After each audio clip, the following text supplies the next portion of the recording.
সুপ্রিয় দর্শক, আমি ডাক্তার আনোয়ারুল হক।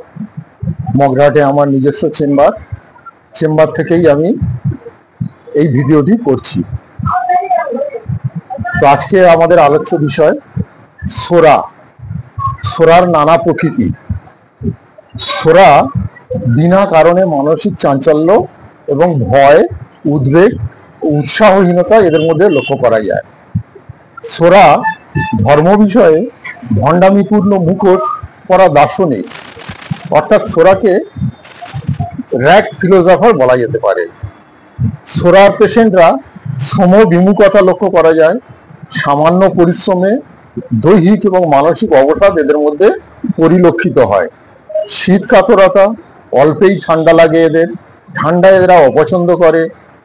অভ্যন্তর এবং বাহিরে তাপ অপছন্দ, অভ্যন্তর এবং বাহিরে তাপ এদের অপছন্দ।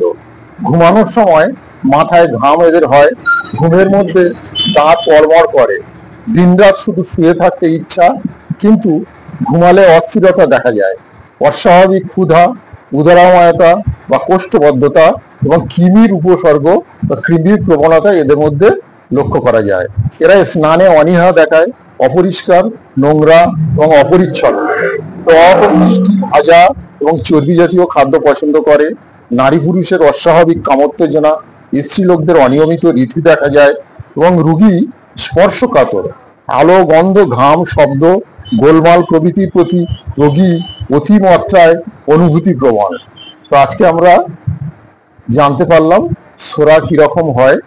এইভাবে আমরা আমাদের প্রতিদিনের চেম্বারে sycotic miasm, psoric miasm, syphilitic miasm এবং টিউবারকুলার মায়াজম চিহ্নিত করে তারপরে শর্টিং করে টেস্টিং করে একটা নির্দিষ্ট ঔষধ, যেটা most similar to that patient, দিতে পারলে খুব ভালো কাজ হয়।